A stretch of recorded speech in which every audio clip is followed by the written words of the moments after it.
कारक पढ़ाने जा रहे हैं। इसके पहले आप लोगों को हम शब्द पूरा पढ़ा दिए हैं और कारक भी ऐसा चैप्टर है जिसको पढ़ाएंगे इसमें एक भी पॉइंट छूटेगा नहीं। आप लोग UP SI, UPP, SSC GD, UP TGT PGT के लिए तो विशेष है और केबीएस एनबीएस के टीजीटी पीजीटी के लिए भी यह विशेष है। आप इसको मेहनत से पढ़िए और इसमें जो भी त्रुटियां हों उसे हमें कमेंट के माध्यम से सूचित करिए और हमारे चैनल को सब्सक्राइब, लाइक और शेयर ज़रूर करिए ताकि आपको जो है डेली का वीडियो मिलता रहे और आप पढ़ने में आगे बढ़ सकें। देखिए कारक है, इसकी परिभाषा है संस्कृत में क्रिया नियुक्तम कारकत्वम। ठीक, क्रिया नियुक्तम कारकत्वम, क्रिया को जो अन्वित करे वही कारक है। क्रिया को जो अन्वित करे वही कारक है। तो हिंदी में परिभाषा है जो क्रिया को संपादित करे या जो क्रिया से सीधा संबंध स्थापित करे उसे कारक कहा जाता है। जो क्रिया को संपादित करे या जो क्रिया से सीधा संबंध स्थापित करे उसे कारक कहा जाता है। यानी कि जिन शब्दों का क्रिया से सीधा संबंध होता है, जैसे देखिए लिखा गया है वह शेर मारता है, वह शेर मारता है। यहाँ देखिए वह शेर मारता है तो कौन मारता है? वह। मारता मुख्य क्रिया है, इससे सीधा संबंध किसका है? वह का। क्या मारता है? शेर। तो शेर का वह का इससे सीधा संबंध होने के कारण जो है इसको क्या कहा जाएगा? कारक। ये दोनों कारक हैं। तो वह कौन सा कारक है? कर्ता कारक है। शेर कौन कारक है? कर्म कारक है। तो इसी तरह दूसरा भी वाक्य हो जाए, जैसे वह या राम स्कूल में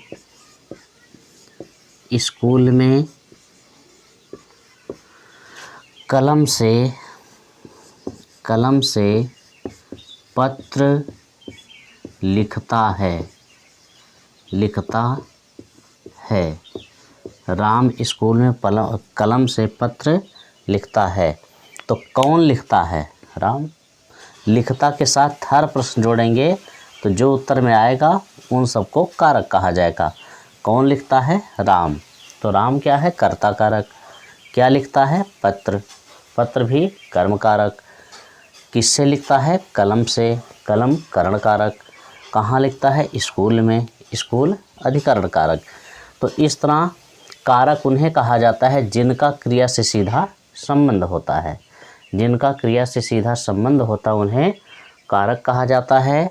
इसलिए हिंदी में परिभाषा है जो क्रिया को संपादित करे या जो क्रिया से सीधा संबंध स्थापित करे उन्हें कारक कहा जाता है। अब देखिए कारक के भेद। कारक के भेद।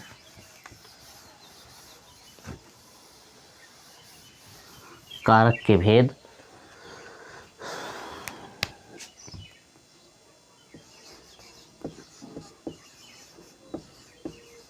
कारक के भेद। कारक के भेद कितने होते हैं? तो देखिए कारक के 8 भेद होते हैं। कारक के कितने भेद होते हैं? 8। जबकि संस्कृत में कितने होते हैं? 6। कारक के संस्कृत में 6 भेद होते हैं लेकिन हिंदी में 8 भेद होते हैं। पहला है कर्ता कारक। कर्ता कारक। दूसरा है कर्म कारक। तीसरा है करण कारक। चौथा है संप्रदान कारक। पांचवा है अपादान कारक। अपादान। छठवां है संबंध कारक और सातवां है अधिकरण कारक।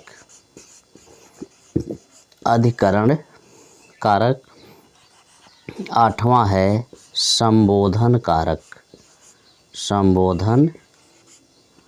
कारक।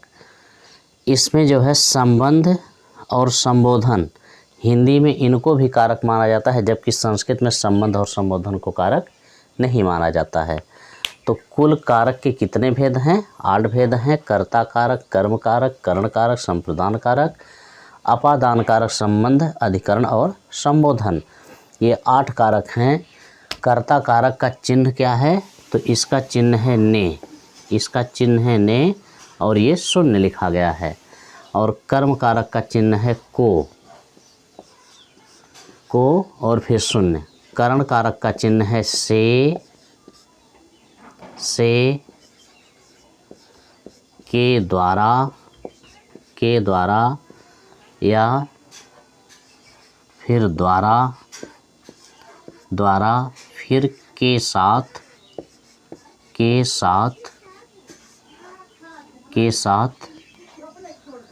के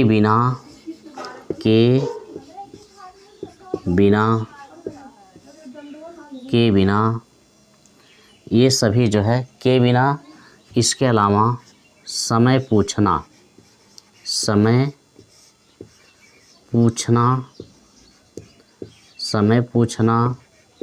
समय बताना,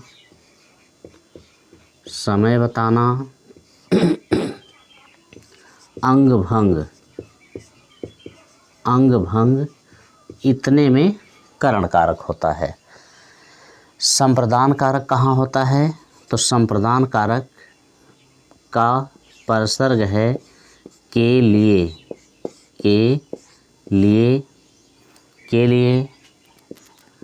के वास्ते,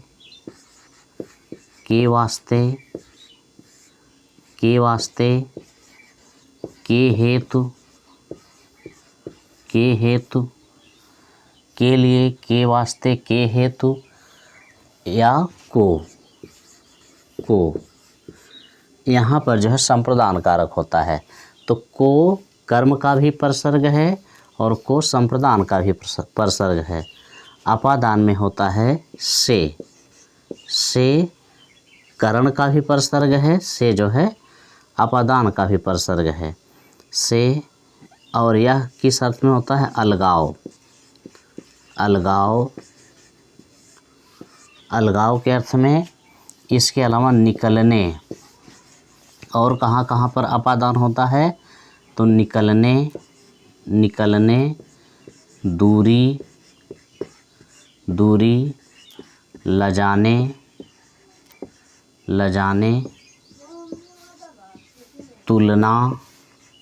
तुलना, इन सब में अपादान कारक होता है।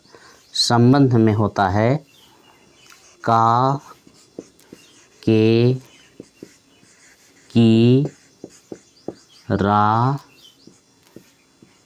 रे, री या वाला,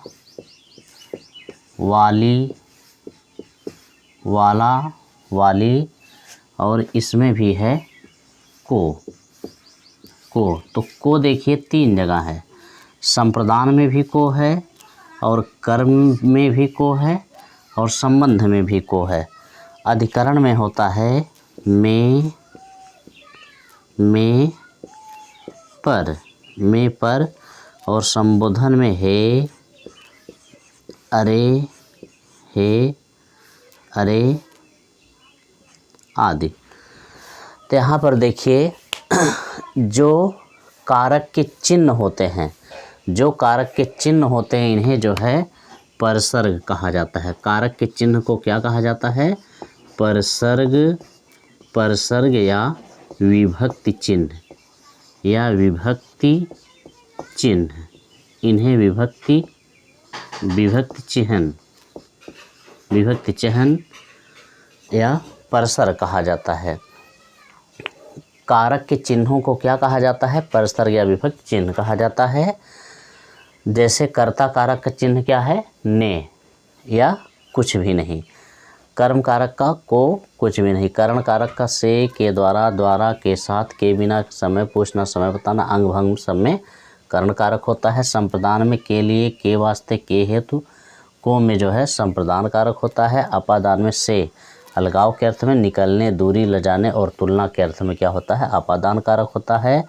संबंध में का, की, के, रारी, रे, नानी, ने लिखे नहीं हैं। इसके बाद वाला, वाली को जो है संबंध होता है। अधिकरण में पर और संबोधन में हे, अरे जो है इसके सब ये चिन्ह है और इन्हें परसर्ग अथवा विभक्ति चिन्ह कहा जाता है। अब क्रम से देखिए, कर्ता कारक से हम बता रहे हैं। कर्ता कारक में जिन, यदि, देखिए यदि कर्ता कारक का है, यदि कर्ता के साथ, यदि कर्ता के साथ ने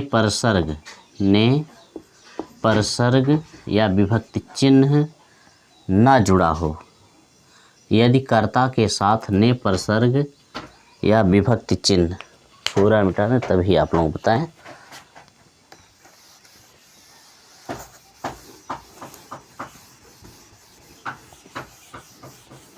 देखिए, यदि कर्ता के साथ ने परसर्ग ना जुड़ा हो तो उस कर्ता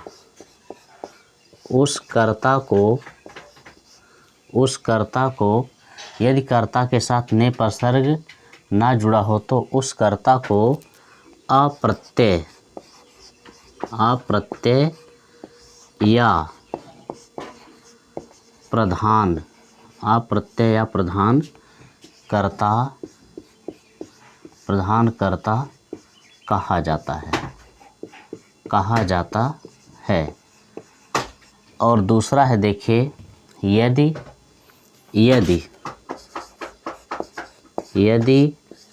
कर्ता के साथ ने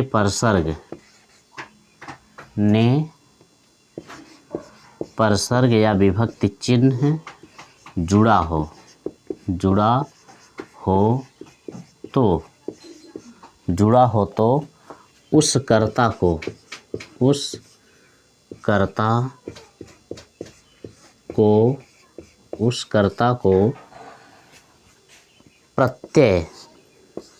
प्रत्यय या अप्रधान कर्ता कहते हैं,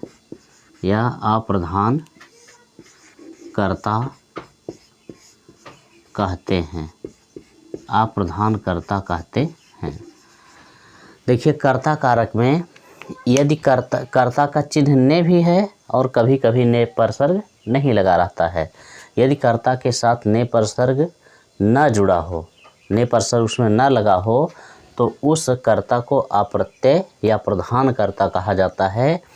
और यदि कर्ता के साथ ने परसर्ग जुड़ा हो तो उस कर्ता को प्रत्यय या अप्रधान कर्ता कहा जाता है। जैसे देखिए, मोहन खाता है, मोहन खाना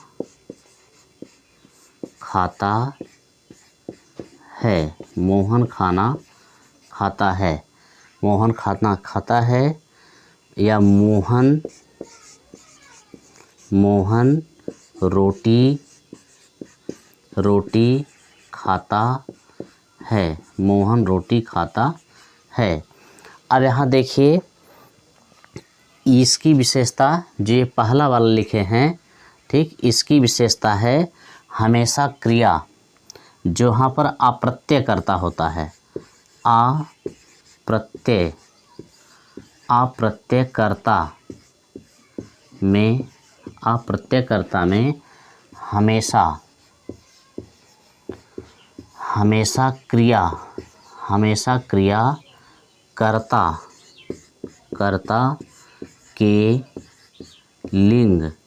कर्ता के लिंग वचन पुरुष के अनुसार होती है।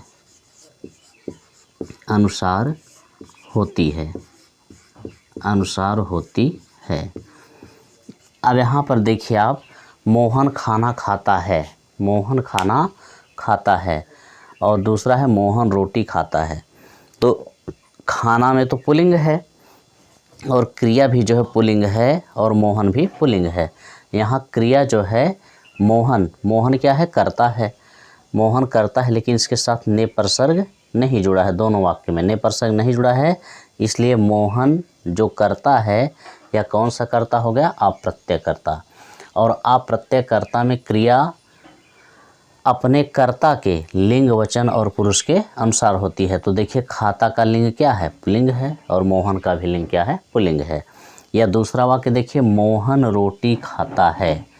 अब यहाँ जो है खाता क्रिया है, मोहन करता है, रोटी कर्म है। खाता मुख्य क्रिया है, मोहन करता है, रोटी कर्म है।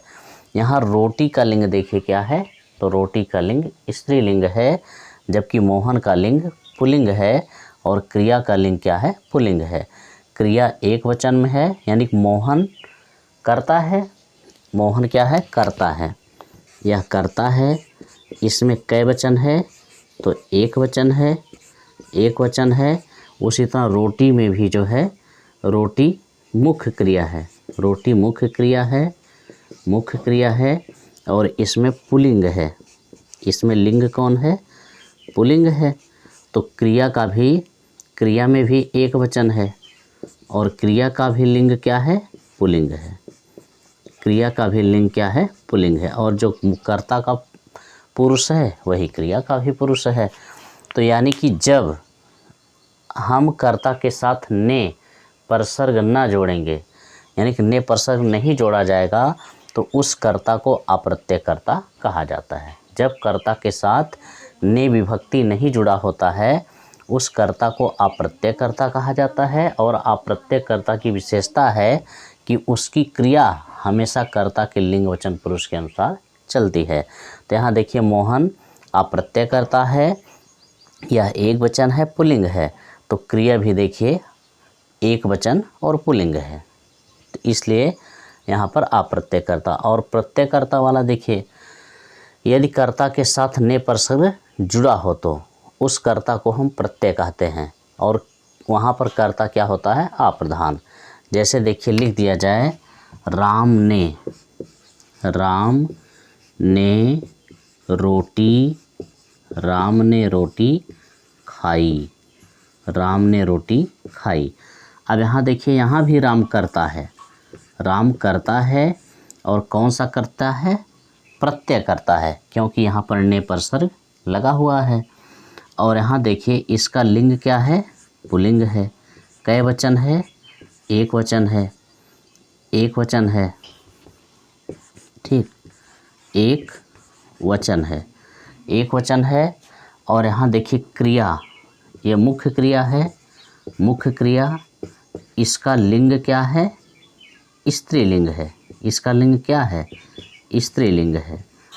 अब यहाँ जो है क्रिया कर्ता का अनुसरण नहीं कर रही है, क्योंकि जब प्रसर्ग या विभक्ति चिन्ह जुड़ जाता है तब क्रिया जो है कर्म का अनुसरण करने लगती है। जहाँ पर प्रत्यय कर्ता होता है या अप्रधान कर्ता होता है, वहाँ क्रिया कर्म का अनुसरण करती है, कर्ता का अनुसरण नहीं करती है। जैसे राम ने रोटी खाई, या लिख दिया जाए सीता ने खाना खाया। जैसे दूसरा वाक्य लिख दिया जाए, सीता ने खाना खाया, सीता ने खाना खाया। अब यहाँ देखिए सीता में तो स्त्रीलिंग है, लेकिन खाया में पुल्लिंग है। अब यहाँ खाया मुख्य क्रिया कर्म का अनुसरण कर रहा है, ना कि कर्ता का, इसलिए कर्ता को यहाँ पर अप्रधान कर्ता कहा जाता है। और ये जो है प्रत्ययकर्ता कहलाता है, प्रत्ययकर्ता या अप्रधान कर्ता कहलाता है। इसके साथ प्रत्यय जुड़े होते हैं, ने प्रसर्ग जुड़े होते हैं। तो कर्ता कारक शायद समझ में आप लोगों को आ गया होगा। कर्ता कारक में दो नियम हैं, कभी कभी कर्ता कारक का प्रसर्ग जुड़ा होता है, कभी कभी नहीं जुड़ा होता है। अगर प्रसर्ग जुड़ा होता है तो उसे प्रत्ययकर्ता एवं अप्रधानकर्ता, और जब नहीं जुड़ा होता है तो उसे अप्रत्यय या प्रधानकर्ता कहा जाता है। आगे देखिए कर्म कारक। दूसरा है कर्म कारक। कर्म कारक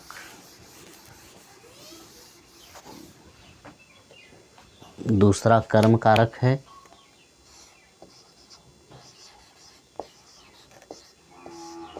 कर्म कारक।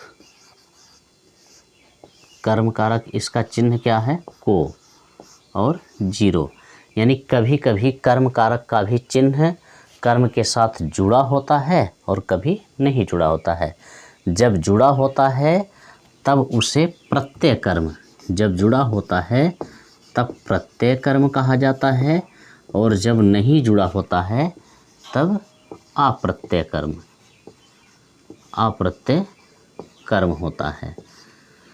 तो जब कारक का परसर्ग, कारक का विभक्ति चिन्ह, कारक का विभक्ति चिन्ह यानी कर्म कारक का विभक्ति चिन्ह जब जुड़ा होता है तब प्रत्यय कर्म, और जब नहीं जुड़ा होता है तब अप्रत्यय कर्म कहा जाता है। इसमें देखिए इसकी परिभाषा है जब क्रिया का फल, जब क्रिया का फल कर्म पर पड़े, कर्म पर पड़े उसे, जब क्रिया का फल कर्म पर पड़े तो उसे कर्म कारक कहा जाता है, उसे कर्म कारक कहा जाता है, उसे कर्म कारक कहा जाता है। जैसे देखिए लिखा गया है मोहन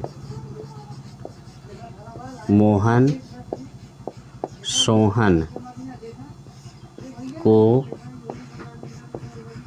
पढ़ाता है, मोहन सोहन को पढ़ाता है। अब यहाँ देखिए कौन पढ़ाता है? मोहन, यह करता है। किसको पढ़ाता है? सोहन को। तो सोहन क्या है? कर्म है, और पढ़ाता क्या है? मुख्य क्रिया है, मुख्य क्रिया। अब इसमें जो है कर्म कारक कौन है? तो सोहन को कर्म कारक है। तो सोहन में कौन कर्म कारक है? तो यहाँ पर देखिए परसर्ग को जुड़ा है, इसीलिए यह जो है प्रत्यय कर्म है। यह कौन सा कर्म है? प्रत्यय कर्म है। दूसरा लिख दिया जाए मोहन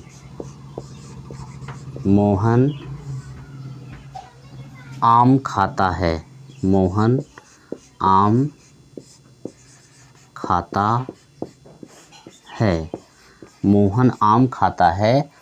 कौन खाता है? तो मोहन क्या है? करता है, मोहन में कर्ता कारक है। क्या खाता है? आम। तो आम के साथ देखिए कोई परसर्ग जुड़ा है? तो कोई परसर्ग नहीं जुड़ा है, कोई विभक्ति चिन्ह नहीं जुड़ा है, यह इसलिए यह क्या हो जाएगा? अप्रत्यय कर्म। यह अप्रत्यय कर्म हो गया, और खाता क्या हो गया? मुख्य क्रिया और है सहायक क्रिया है। तो यहाँ देखिए जब कर्म के साथ विभक्ति चिन्ह जुड़ा होता है तो उस कर्म को जो है प्रत्यय कर्म कहा जाता है, और जब कर्म के साथ विभक्ति चिन्ह नहीं जुड़ा होता है तो उसे अप्रत्यय कर्म कहा जाता है। ये कर्म कारक का उदाहरण था, और कर्म कारक का परस्पर क्या है? को या जो है जीरो का मतलब कभी कभी कर्म नहीं लगा होता है और कभी कभी कर्म का विभक्ति चिन्ह लगा होता है। कभी को जुड़ा रहता है, कभी नहीं जुड़ा रहता है। जिसमें को विभक्ति जुड़ा रहता है उसे प्रत्यय कर्म, और जिसमें को विभक्ति नहीं जुड़ा रहता है उसे अप्रत्यय कर्म कहा जाता है। अगला है देखिए करण कारक। नंबर 3 है करण कारक। नंबर 3 करण कारक। करण करण कारक। करण कारक, करण माने क्या होता है? साधन। करण माने साधन, और उसका चिन्ह होता है से। इसका चिन्ह होता है से। इसका परसर्ग अथवा विभक्ति चिन्ह क्या होता है? से। से होता है जब हम किसी वस्तु को साधन की तरह प्रयोग करते हैं तो उस वस्तु में करण कारक होता है। जब हम किसी वस्तु को साधन की तरह प्रयोग करते हैं तो उस वस्तु में करण कारक होता है। यहाँ देखिए, जब परिभाषा हो गई, जब हम किसी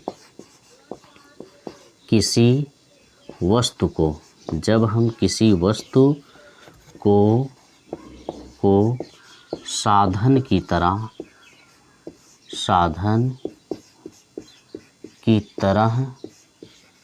प्रयोग करते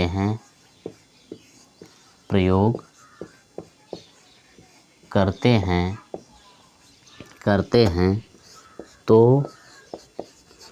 उस वस्तु में करण कारक होता है।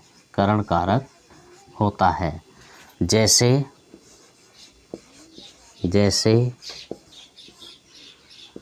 मोहन कलम से पत्र लिखता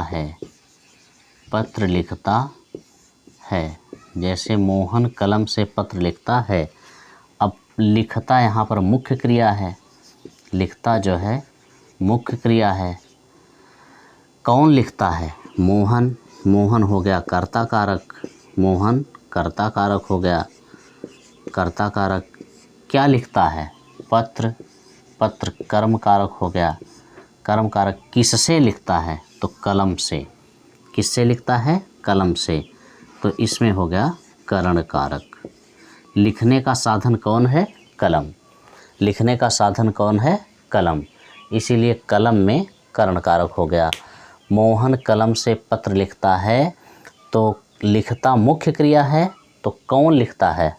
मोहन। मोहन कर्ता कारक हो गया। जो क्रिया को संपादित करता है, जो क्रिया को करता है, उसे कर्ता कहते हैं। अब क्रिया का फल किस पे पड़ रहा है? पत्र पर, तो पत्र कर्म कारक हो गया। क्रिया जिससे साधित की जाती है, जिससे संपादित की जाती है, जो संपादित करता है तो करता है, और जिससे संपादित की जाती है उसे करण कहा जाता है। करण माने साधन। तो पत्र लिखने का साधन कौन है? कलम। पत्र लिखने का साधन कौन है? कलम। तो कलम में करण कारक है। कलम में करण कारक है और विभक्ति चिन्ह क्या है? से। इसके अलावा भी करण कारक के कई विभक्ति चिन्ह और कहाँ कहाँ करण कारक होता है उसको देखिए। एक तो से में, से वाला हम आपको बता दिए। इसके आगे है द्वारा। द्वारा। द्वारा है। द्वारा। जैसे मोहन द्वारा। मोहन द्वारा पत्र लिखा जाता है। मोहन द्वारा पत्र लिखा जाता है। अब मोहन द्वारा पत्र लिखा जाता है तो पत्र लिखने का साधन कौन हो गया? मोहन। तो यहाँ पर क्या हो गया? करण कारक। यहाँ पर करण कारक। मोहन द्वारा पत्र लिखा जाता है। दूसरा चिन्ह होता है के द्वारा। के द्वारा। के द्वारा। इसमें देखिए, जैसे राधा के द्वारा खाना खाया जाता है। खाना खाया जाता है। खाना खाया जाता है तो किसके द्वारा? राधा के द्वारा। तो यहाँ पर क्या हो गया? करण कारक।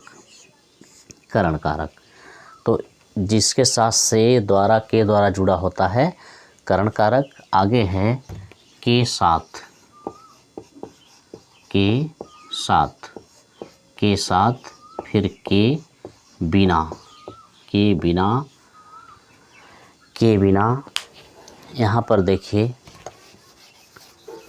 के साथ के बिना। अब के साथ वाले में देखिए वह पिताजी के साथ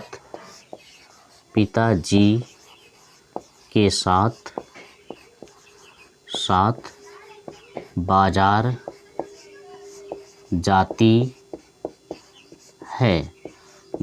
जाती है।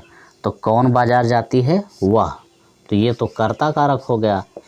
यह कर्ता कारक किसके साथ जाती है? तो पिताजी के साथ।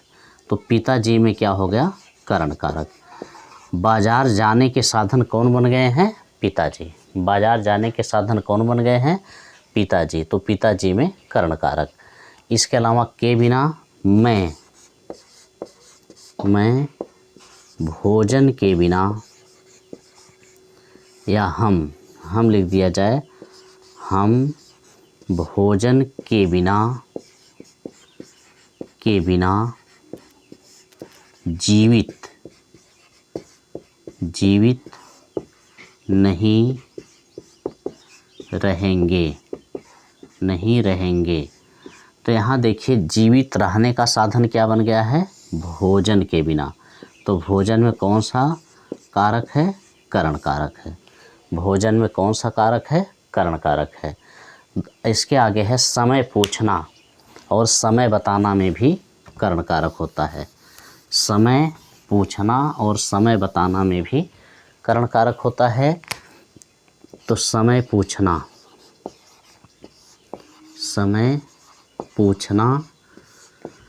और समय बताना। तो यहाँ देखिए जैसे कितना बज रहा है,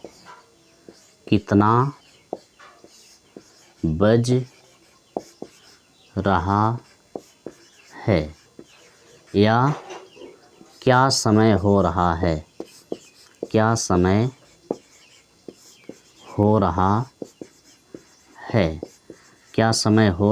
कितना बज रहा है। तो क्या हो जाएगा इसमें? करण कारक। इसमें क्या हो जाएगा? करण कारक।